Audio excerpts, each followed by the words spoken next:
All right, season 1, episode 9, Boca. I live like 45 minutes from Boca, fun fact. Now we saw Tony and his crew, they were meeting in the strip club, having a good time, drinking, celebrating the coach. Where Junior's crew, he's in his lawyer's office, right? Because, he's got indictments that might be coming down at him, and he's been named in some of these, possible RICO acts. They're worried about being bugged. They're nervous about everything going on. They order food comes in, peppers and egg sandwich comes in. Junior says, oh, I should have got that. Junior always looking at what he missed, right? Tony as a leader is confident. Even when he finds out something negative, he takes care of it, he handles it. He always exudes confidence. Junior always exudes weakness. And I think as a leader, it's important that we're always looking to exude confidence. Junior, he questions the order. Oh, did I order the right thing? Or should we do this? Remember the wedding in the last episode where he got mad because, Tony was undermining him. He's more worried about his power than he is about the process. And it's always important to focus more on the process than the power you have. So many people are nervous. Oh, we might get in trouble. Or we might get this. Or we might get that. Or what if people don't like this? Or what if somebody says that? If you live in fear of your power and fear of your authority or your popularity, and you don't have confidence in your process, hey, look, I'm gonna put this item on sale. Yes, some people may have bought it at full price, but that's okay. If we believe in the process, and if you notice what makes Tony a great leader, I'm not saying he doesn't have any paranoia, but that he trusts the process. He trusts the way things happen. He's not worried about the authority or the popularity. He wants to be respected. He wants to be loved, but because of his confidence is why people follow him and trust him. His confidence in his leadership. All right. Welcome back to another exciting episode of Sopranopreneur. I am your host, Mike Vaquero. Season 1, episode 9, Boca. I live like 45 minutes from Boca. Fun fact, I'm not very far from Boca. Of course, enjoying an Omerta cigar. If you have not checked them out, make sure you do so. Very exciting announcement coming up with the guys from Omerta Cigar soon. I'm excited about that. Also, I got to share this because somebody sent this to me, and it's just amazing. I actually just ashed in it, which I probably shouldn't have. I want to show it. Look at this custom cigar ashtray made for me with Guido Cigars, which is also one of my cigar lines as well. Enjoy an Omerta, enjoy a Guido cigar. So that comes from BSB Trinkets and Treasures. Make sure you check them out as well. Once again, no, not sponsors of the show. Omerta, BSB Trinkets and Treasures, not sponsors as well. Just love shouting out great small businesses like Hardcore Italians and all the other people that have helped out and are supporters of the show. Just sending everybody a big shout out on the entrepreneurial side of things. So with that being said, enough plugging things here early on in the episode. This defines the Mr. Beast how you make successful YouTube videos. But hey, we're trying, right? That's all that matters. So look, season 1, episode 9, Boco. Show notes are always there in the bottom if you want to grab them and follow along as well. But today's entrepreneurial concept, and I guess I like this episode. Once again, not one of my top episodes, but really enjoy this one, is effective leadership demands an ethical use of influence and power. The understanding of actions impacts on reputation and challenging balances between personal intervention and allowing institutional process to take place and precedence. So interesting there.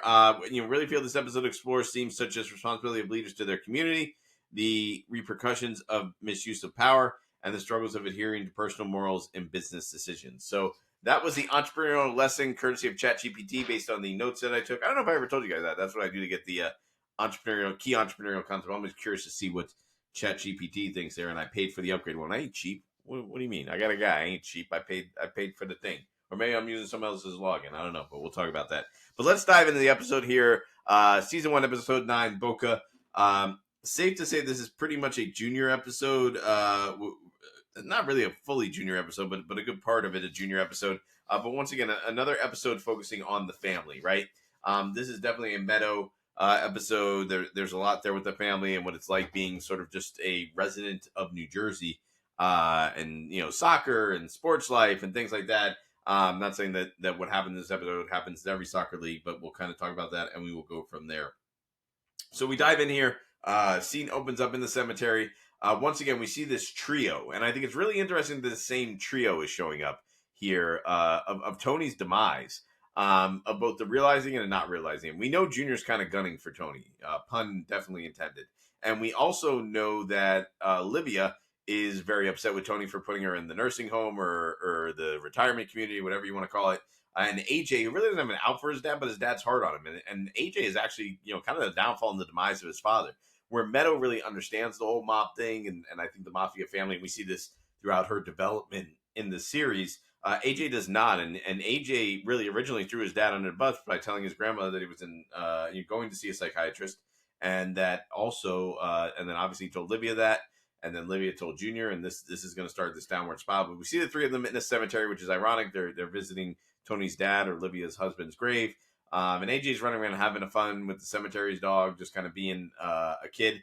That cemetery, actually, the scene where Jack Aprio Jr.'s funeral was as well. I've actually been to that cemetery in New Jersey. I think I mentioned before on the show, my wife and I both have family up in that New Jersey, New York area, where my family's originally from and her family's originally from.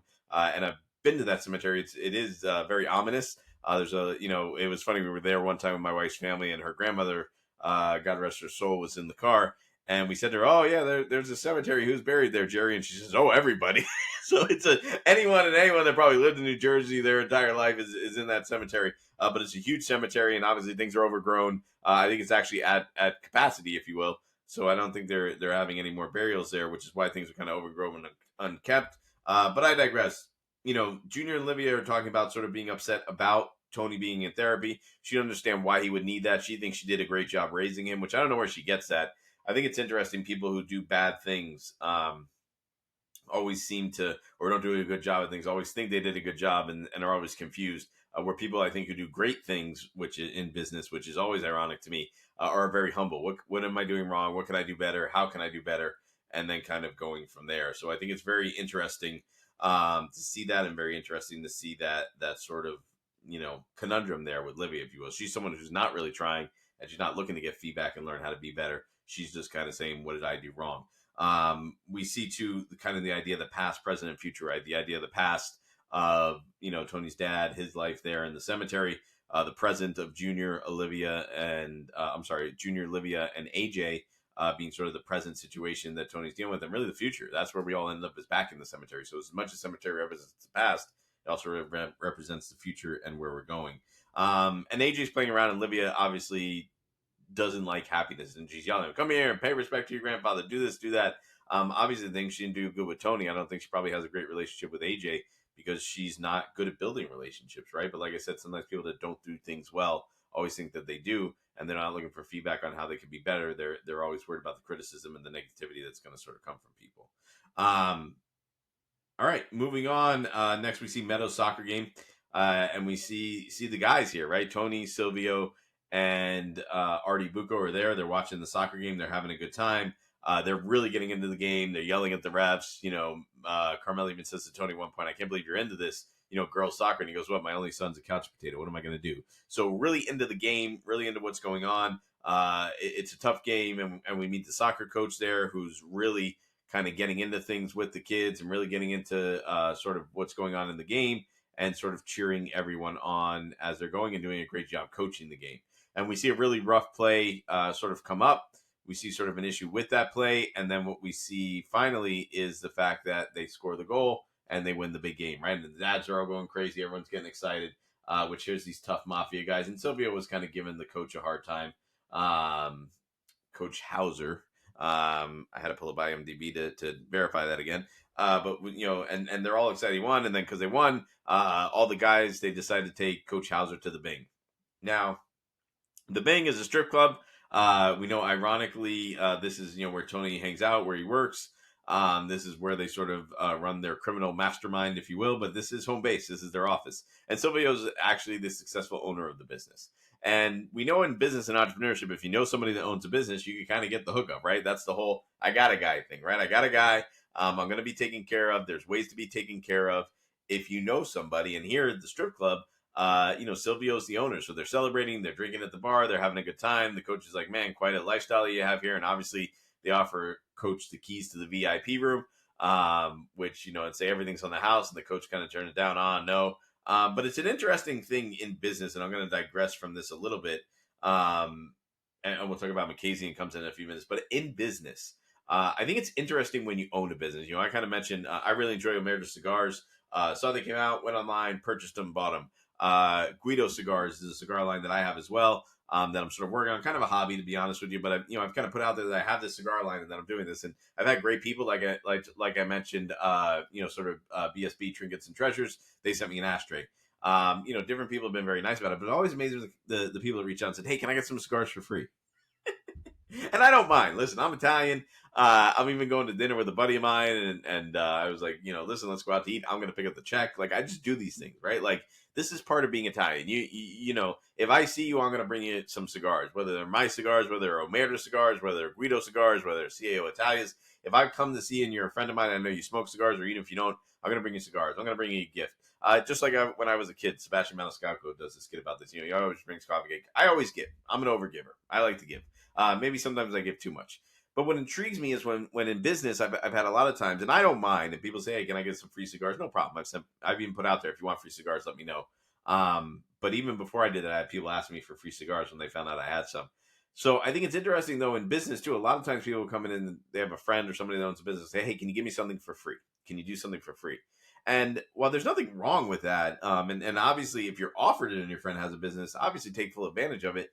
But if not, you want to go and you want to give to your friends, right? You want to support their businesses, support their causes, support the things that they do, and give back to them. So I think it's important too to realize when someone has a business, and we always say, "How can I support you?" The best way to support them is to buy something. The best way to support them is to give to the business, to not ask for a discount, to not ask for something for free. And like I'm saying, I'm not saying I mind doing that. But even my clients, like I always, if I can, I buy a product from them. If they're having an event, I'm attending their gala. Which also, side note, if you were in Palm Beach, Florida, Coastal Middle and High School, which is one of my clients' not-for-profit schools, is having a gala. Would love to see you out there. I'm digressing a lot on this episode, but that's okay. I'm all right with it. So in business, I think it's important. If somebody offers you something for free, great. But if they don't, you should be supportive, especially early stage businesses, new businesses, startup businesses. Always try to give something back to them when you can. So going back to the strip club here, that's a nice little transition. Mackenzie and Detective Mackenzie walks in, and he comes in to let Tony know that Mikey Palmisi has hired a private detective to follow him because he thinks he's a rat. And Tony's not surprised by that. They're not surprised that this is happening, and more importantly, they're not surprised that Mikey is doing this. Mikey doesn't trust Tony. Mikey thinks that Tony's speaking to the FBI. And we know he's not. We know he's actually in therapy. That's where he is. He's not talking to the FBI, but he's in therapy. And, Mikey's trying to use this against him. Not that him being in therapy is any better. We're going to talk about Junior's realization with that in a little bit. But obviously, we got to sort of reveal that problem. Now, we saw Tony and his crew. They were meeting in the strip club, having a good time, drinking, celebrating the coach. Where Junior's crew, a little bit different. Maybe this is why there's the animosity. He's in his lawyer's office, right? Because he's got indictments that might be coming down at him. He's been named in some of these, possible RICO acts. They're worried about being bugged. They're nervous about everything going on. We even see with Mikey doing this, and they're meeting in the lawyer's office, and they're in there. They order food. Food comes in. Peppers and egg sandwich comes in. Junior says, "Oh, I should have got that." Junior always looking at what he missed, right? Tony as a leader is confident. Even when he finds out something negative, he takes care of it. He handles it. You see him, when he's around all the guys, he always exudes confidence. Junior always exudes weakness. And I think as a leader, it's important that we're always looking to exude confidence. Junior, he questions the order. Oh, did I order the right thing? Or should we do this? Remember the wedding in the last episode where he got mad because, Tony was undermining him. He's more worried about his power than he is about the process. And it's always important to focus more on the process than the power you have. So many people are nervous. Oh, we might get sued, or oh, we might get in trouble, or we might get this, or oh, we might get that, or what if people don't like this, or what if somebody says that? If you live in fear of your power and fear of your authority or your popularity, and you don't have confidence in your process, hey, look, I'm gonna put this item on sale. Yes, some people may have bought it at full price, but that's okay. Hey, I'm gonna do this and not do that. Hey, that's okay. I believe in the process. If we believe in the process, and if you notice, what makes Tony a great leader, I'm not saying he doesn't have any paranoia, but that he trusts the process. He trusts the way things happen. He's not worried about the authority or the popularity that people may have in him. He wants to be respected. He wants to be loved, but because of his confidence is why people follow him and trust him. His confidence in his leadership. Junior lacks confidence in leadership, and that's why people don't enjoy following him. So moving on, and Mikey's even questioning, hey, why are we meeting in the lawyer's office? This doesn't look good. It doesn't look like the way we go. And the lawyer suggests at one point too, well, why don't you go down to Boca with your lady friend? And, Junior says, what do you know about it? Once again, questioning everything, questioning everybody. And the guy says, hey, I just know she works at the Joint Offender Union, right? And we know this is Junior's girlfriend. Junior's not married, doesn't have kids. It's just his girlfriend. And he says, well, if you're in a position of power and you can't get your friend's job, what's good is having the power? And that's interesting, right? Because he's not wrong, right? And we see Tony does the same thing, right? He tries to take the power and the popularity and the things that he does and take care of his friends and family. We saw that with Dr. Melfi when he changed the starter in their car. But the idea behind this is that Junior, like I said, is flaunting this in a way that we know is A, going to backfire on him, and B, he's doing this to sort of puff his chest more than he doesn't really care about supporting her. He cares about looking good and almost doing this as a status symbol. I think he does care about Bobby, and we'll talk about that in a little bit. But we'll sort of go from there. Next, we see Meadow and her friends. And listen, this scene, I gotta take a puff of the cigar because this scene takes me back. This scene takes me back because Meadow is basically my age. I'm 43 years old, turning 44 this year. And this is a typical, well, let me take this back. Not this whole scene, but like a part of this scene takes me back. The good part, not the bad part, because there is a bad part in this scene. Bunch of kids in the park smoking cigarettes, not vaping, not my little e-cigarettes vaping. I can't stand the vaping. Little soapbox here, but we smoked cigarettes when we were in high school. You got these high school kids now, they're vaping electronic cigarettes. You got to charge with the USB. I know I sound like an old man, but we smoked cigarettes when we were kids. We were tough. And you did that. You go to a park or you go, somewhere off campus after school and you just hang out in a park. We had the docks down here in Hollywood, Florida. That's where we would hang out, just different places. We did, hang out, you have a cigarette, you talk, you talk about what's going on. Maybe I think they were drinking a little alcohol. I would have never done something like that. But they had a little alcohol. They were having some cigarettes. Obviously not illegal, but not illegal, but not criminal. Let me say that.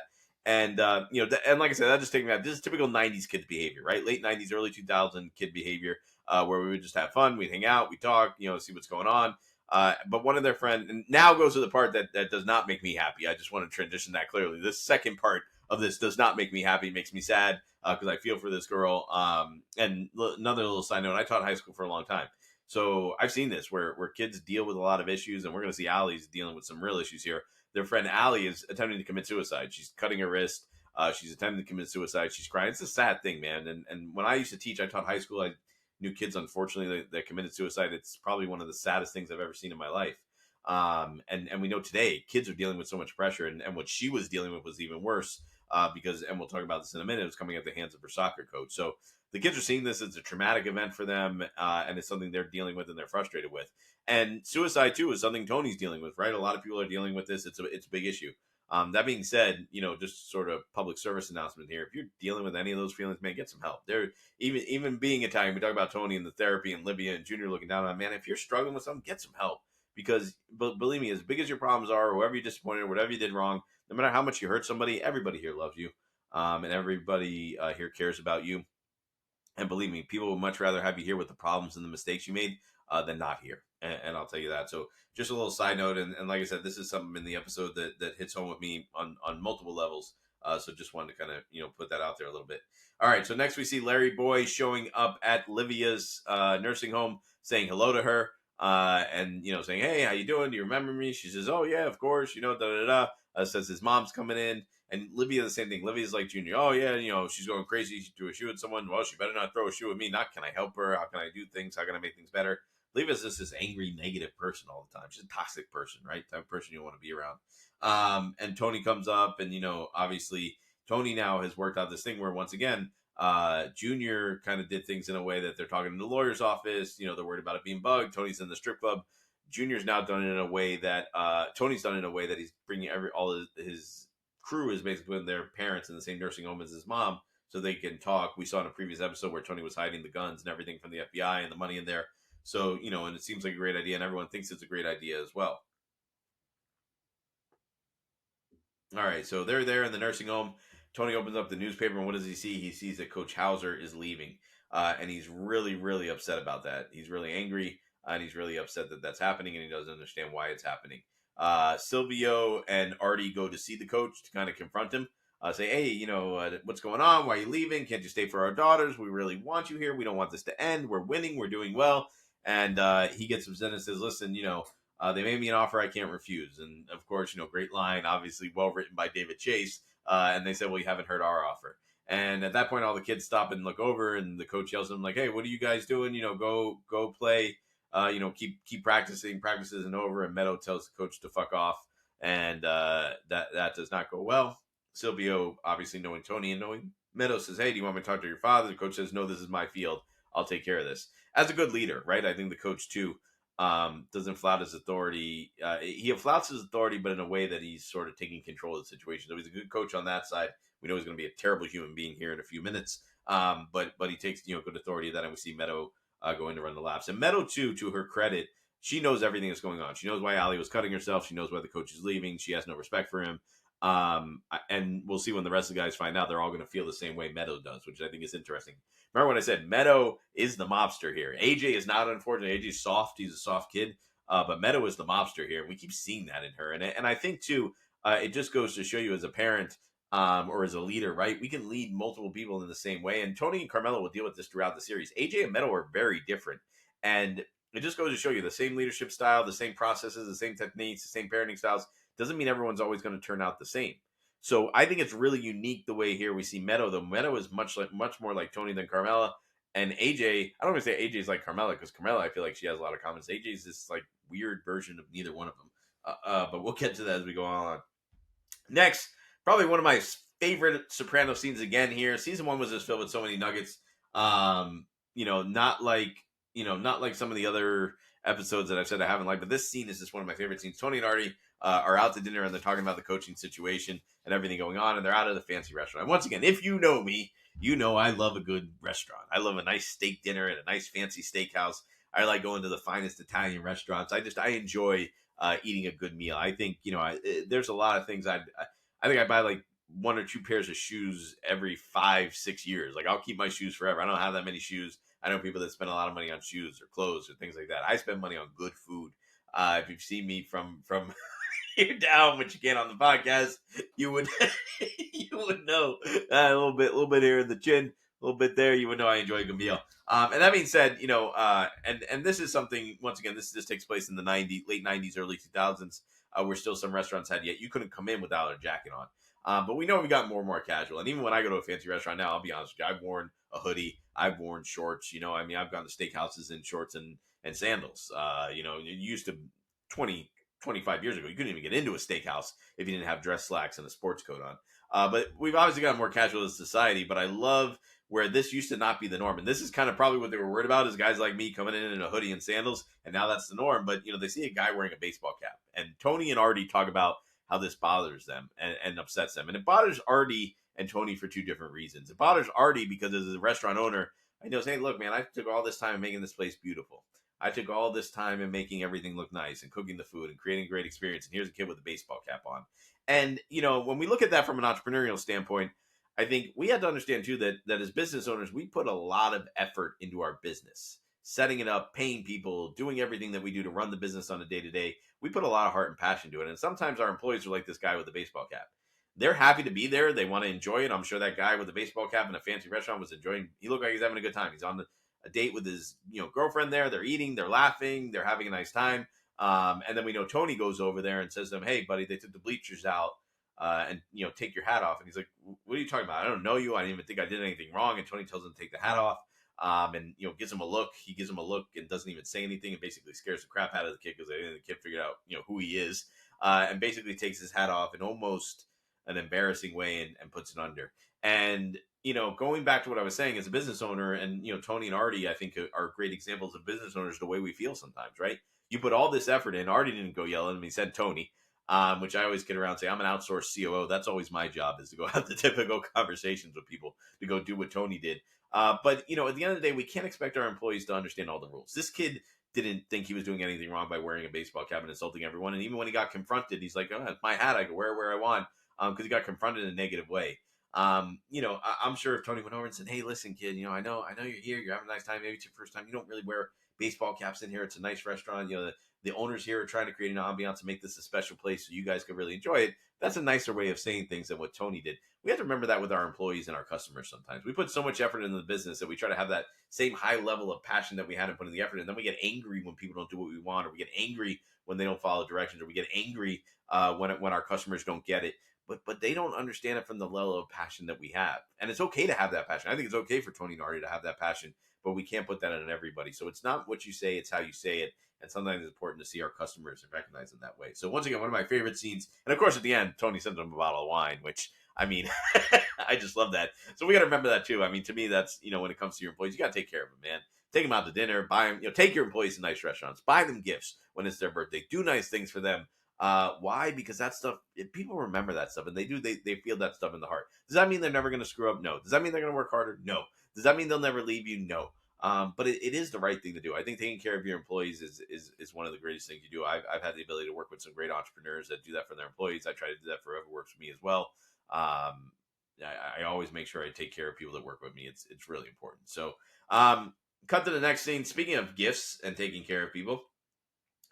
So obviously Tony and them, they don't want the coach to leave, right? Tony and Paulie and Silvio don't want the coach to leave. Or Paulie doesn't really care. Tony and Silvio and Artie don't want the coach to leave. So we see Paulie though at the guy's house with a 50-inch TV, which once again, early 2000s, that's a big deal. I know like now 50-inch TVs are like, $200 at Walmart. Back in the day, a 50-inch TV that size, that price is probably $4,000 or $5,000, So they're sitting on the guy's driveway with a 50-inch TV. They're trying to give it to him, and the coach is mad. He doesn't want it. He knows he's being bribed. He knows he's being intimidated. He knows the gift comes with strings. And that's the other thing. I just talked about taking care of your employees and giving gifts and doing things. It should not come with strings. Like I said, it doesn't mean they're not going to leave you. It doesn't mean they're going to work harder. It doesn't mean they're going to do anything more. You should do it because it's the right thing and it's the right way to show them they're appreciated. Never give a gift expecting something in return. Never give something to your employees expecting something in return. Give, and if you getting is the icing on the cake, right? You shouldn't expect it, it really is the icing on the cake. And the coach is upset. He doesn't want it. He tells Paulie, I know who you are. Calls him Guido, which I think is hilarious. Guido Cigars, which is why I wanted to show the ashtray there. Because Guido is kind of an insult, but me, I'm a big guy of taking a negative and making it a positive. So the idea is that they're not going to take it. They're upset. So we're at family dinner now. Cut to that scene. They're trying to bribe the coach, and Tony's sitting there. It's Livia's there, Junior's there, and Tony, Carmela, AJ, Meadow. They're all having I think it's Sunday dinner. It may just be a regular dinner because there's no pasta actually. Now that I'm thinking about it, was steak and salad. So that may not have been just a regular weeknight dinner. And they're there, and Meadow announces she's quitting the soccer team. Everybody gets upset. And Tony's like, why? I think we're going to get the coach to say, why are you doing this? And Artie and Charmaine, we cut to another scene where they're arguing about the pressure Tony's putting on the coach. So Meadow announces it's a dinner. We cut to Artie and Charmaine. They're arguing about it. Everyone's upset about the coach. Tony's trying to bribe him to get him to stay. Artie's, just frustrated about what they're doing. And Charmaine's like, the mobster guys can't go over and just, sort of do whatever they want. And do the things. So we see, and more importantly, Charmaine doesn't want Artie to ruin his reputation. We saw Artie in the restaurant talking about how the kid wearing the hat really burnt his bridges. Well, Charmaine's worried about his reputation too. Hey, you want that because you created this nice place. You want people to respect. But if you want people to respect you, you shouldn't be getting involved with the mobster. And we see this is always Charmaine's issue, is making sure Artie doesn't get involved with monsters, that he protects his reputation. Because your reputation is so important. And once it's tarnished, that's it, man. That's a wrap. That's the end of it. So Tony and Carmela get upset about her wanting to quit the soccer team. She storms away from the dinner table. Livia's like, go ahead, run away. And Tony says, the only time you want to be a grandmother is when you want to score points, which we could dive into that on Livia, but she is. She's just not a good person. She's just an opportunist. And they go upstairs and they're trying to figure out, Tony's telling Meadow, listen, we commit to what we do. We don't quit. We're not quitters. Why are you quitting? Here we're just getting good. Allie's coming back because after her suicide thing, she said she was going to come back. And then Meadow basically tells Tony and Carmela that the coach was having a inappropriate sexual affair with Allie, and that's why she tried to kill herself, and that's why she was upset. Tony, you could see, is just blown back, his head spinning, like, oh my gosh, how could this happen? Why would somebody do this? And we obviously that this guy is not a good person, right? And he's now ruined his reputation. Here's a coach that everybody liked and respected, but he made one bad decision, or not one. He did it multiple times. It sounds like, and he also sounds like he habitually had this bad habit. Two things to learn here. Number one, I don't want to say you can't ever trust anybody, but you always got to be careful, right? You always got to be cautious. And secondly, you can ruin your reputation by one mistake. And just because you don't get caught doesn't mean you're not going to get caught eventually. The truth comes out eventually.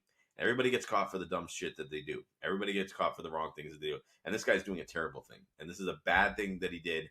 He hurt this girl, and obviously this is an issue. Now, obviously, knowing that this happened, Tony is kind of like, well, we got to take care of this. This is our thing to take care of. It happened in our neighborhood. It happened on our watch. It happened with one of our daughter's friends. they obviously want to take care of this. And to be honest with you, this took place, like I said, late 90s, early 2000s. If it would have been 20 years ago, there wouldn't have been a discussion. This guy would have been whacked like that. He would have been gone. But obviously they're talking about it. Who's the best way to do it? Silvio says he knows a couple guys that owe him a favor that could do it. Tony says, no, this is personal. We should take care of it. And he wants to, make sure that they do that. Artie comes in, barging into the strip club where they're in the back room discussing these things and says, hey, listen, you guys can't do this. I know you sent the coach a TV. You got to stop what you're doing, blah, blah, blah. And Artie is this guy that thinks he's, once again, coming in to be the hero, but Artie's always late to the party, late with information. He's like the guy that, Artie's the guy that just figured something out that's been around for 10 years, and thinks it's new. But Artie comes in and they're like, he's yelling at him and like, oh, really, Artie? Oh, really? He doesn't even know what's going on. And then they tell Artie what the coach did, that he was molesting one of the girls. And Artie's obviously now taken back as well, right? So it's like, how are they going to handle this? So we cut away from this storyline for a few minutes here, and we cut to Silvio, Tony Jr., and Mikey on the golf course. Now, I think it's interesting because they all don't like each other.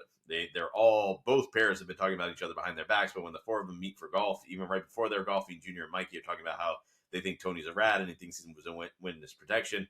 And there's sort of this big argument that happens as they're going on. We know that Junior 2 did end up going with his lady friend Bobby to Boca, and they ended up having a nice time down there in Boca. And there was a storyline with, if you don't know it, just watch it. I don't know why I'm not comfortable talking about this, but there's a storyline with Junior and Bobby. So I can't talk about it on the podcast, but there's a whole storyline here. And anyway, I'm sorry. I just can't do it. I can't. So, but if you've seen the show, you know the storyline I'm talking about. So I'm like a little kid here. Like I said, I'm 43 years old. I feel like a giggling 14-year-old. But anyway, Tony's making fun of Junior because of what happened with Bobby. It's a whole situation and it's causing more problems. And him and Mikey are like, basically talking about, what the issues are with Tony. And while they're golfing, Tony's making fun of Mikey while he's hitting the golf ball, and Junior says, "Hey, can't you just be quiet? You jabber more, than two nuns. You're just a big gossiper." And he says, "If you wouldn't have talked so much and stopped worrying about things and would have focused, you would have missed that fly ball against Mountain Lakes," which ironically, that's where my cousins live, is in Mountain Lakes. And Tony obviously gets upset about this, and once again just keeps leading to this tension. And then he starts mocking Junior once again, like I said, about the thing that happened in Boca. And they're just, there's just all this tension. Like I said, these four guys don't like each other. They pretend to like each other when they see him, but obviously this was a terrible round of golf. A lot of things happen. And once again, this problem that Tony has is now getting worse and worse and worse. Not one bad thing has happened yet, but we're building up the momentum to that. And Mikey's in there, and Mikey thinks that it's because he's a rat, and that's why he's saying all these things, and he's working with the FBI. And Mikey's saying all this stuff, and Junior says, "You don't know what you're talking about. Tony's in therapy." That's where he's going. That's a secret place he's going to, that he's seeing a psychiatrist. And Junior's obviously worried because he says, the psychiatrist could maybe testify in a court trial. Who knows what he's telling her, if he's telling family secrets. Mikey says, "Oh, I knew it." And Junior says, "No, you didn't know it. I just told you," which Mikey Palmisi, obviously, once again, not a good leader, not a good person, takes credit and acts like he figured something out after the fact, right? After Junior told him. And we know that's not the case. So we see here, Junior and Mikey are talking about, how Tony just isn't respectful. And once again, too, I think even with Mikey and everything that he says, Mikey's trying to fake it till he make it. And you can't do that, right? And that's just a poor thing to do in business. Tony and Dr. Melfi are arguing about how to handle the situation. Tony obviously told her what happened with the coach. She's saying, "Why do you feel it's your responsibility to take care of this?" And he's like, "Well, what are we supposed to do?" Just, he goes, "We'll call the cops, then he'll get out. Then he'll move to Saskatchewan, Canada, and we'll do it. Coach goes soccer and he'll do it again. It'll hurt someone else." Tony feels, and Tony said this before, he feels like he's a soldier. He feels like he's a soldier that needs to protect his community. He doesn't see himself as a criminal or a mobster or anything like that. He sees himself as a soldier, and as a soldier, it's his responsibility to take care of this. And Dr. Melfi is really telling him that it doesn't need to be. That it's not his responsibility, ability. And Artie too. Artie shows up at the Bing and tells Tony not to do anything, that he can't take this in his own hands. I think Artie's telling him this not because he wants Tony to do the right thing. Artie, I think once again, was a good person. I think he's a little bit of a wuss. I don't think he's that much of a man, and he's more worried about being connected to this and him getting in trouble. We'll see this with Artie in a couple other scenes, but says he shouldn't do this. And Tony is really going to vacillate with this, and he's going to go back and forth and is figuring out what to do. And we see him kind of vacillating this. And finally, he calls Silvio. Silvio's actually outside the guy's house. I think he's ready to kill Coach Hauser. He's about to go in there. I think if Tony would have waited another 30 seconds, he would have missed Silvio. Called Silvio on his cell phone and said, "Hey, call it off. Don't do it." And then they obviously call the cops and they go there. Junior and Bobby obviously get in a fight too because Tony. Once again, if you've seen, you know why Junior's upset with Bobby, and he goes in and breaks up with her. He throws a pie in her face, which is really disrespectful and rude. Which I don't understand why that's okay as well. I mean, I think that some of the stuff Junior does is just very ridiculous and wrong because of what Bobby did. And Tony kind of ruined that, but Junior's also kind of heartbroken. He mixed business and pleasure here, and it just didn't work out. And sometimes you shouldn't do that. You shouldn't mix business with pleasure. But that's a whole another Sopranopreneur episode. And Bobby's upset, and I think Junior's a little upset too. But Tony gave him no other choice but to do this. So Junior too, as much as he's a bad leader, he follows the old codes to a certain way because he knows Bobby did something wrong.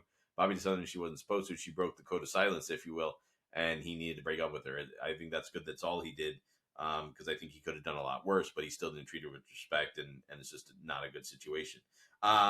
It's funny too. Then we cut to sort of the last scene of the episode here, where Tony, even though he did the right thing and didn't have the coach killed, he called the cops. The coach got arrested. The cops are going to take care of it. He still is not happy he did the right thing. And what does he do? He drowns his sorrow in alcohol. He gets really, really drunk. He's taken the medication from Dr. Melfi, and he gets really drunk, and he comes home drunk. Don't know if he drove or not, but he comes in the house, and Meadow's upstairs looking at her dad coming home drunk. Important thing to remember there, someone's always watching, even though we think they're not. They're always watching.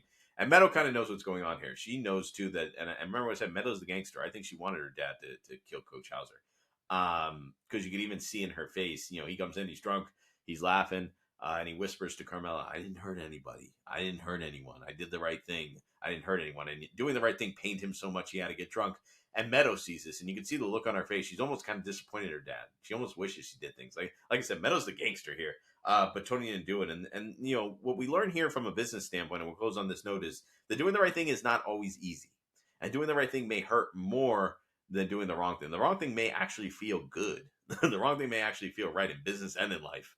But doing the right thing is sometimes the more difficult thing. Doing the right thing can sometimes be the more painful thing. But if you do the right thing, you will be successful. Tony could have killed the coach, and this could have been the one mistake that made him end up in jail, right? In murdering a high school soccer coach is the one thing that could have ended up, have him end up in jail, which, to be honest with you, I think would have been a good thing because of what he did. But that's just not how we operate in society. So doing the right thing, though, is sometimes going to be more difficult than doing the right things. I think at the end of the day, we have to remember that life is full of tough decisions. Our reputation is based on our actions, and our actions become habits. And the habits we have dictate how people see us and what our reputation is. We saw Tony struggle with that in this episode. We saw Artie struggle with that in this episode. We saw Meadow struggle with that in this episode. Reputation and who we are and the type of person we are and the type of person we want to be is not always easy, but we always got to be growing and changing and evolving. So great episode. Season 1, episode 9, Boca. I'm not far from Boca. If you're in Boca, let me know, man. We'll hang out.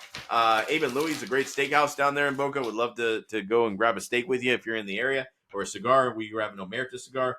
I got a good friend of mine too, just opened a new cigar bar if you're in Plantation area. So man, if you're listening, if you're a fan of the show and you're local, I'd love to meet up and talk. I'm also going to be putting for season 2. I don't know if we'll do this in season 1, but season 2, I'm going to bring guests on to talk about the episodes and the entrepreneurial lessons they learned from the episodes. So that'll be fun. Looking forward to that as well.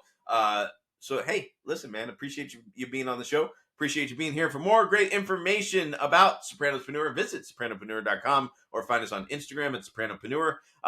For more information about me, MikeVicara.com, and I will see you on the next episode.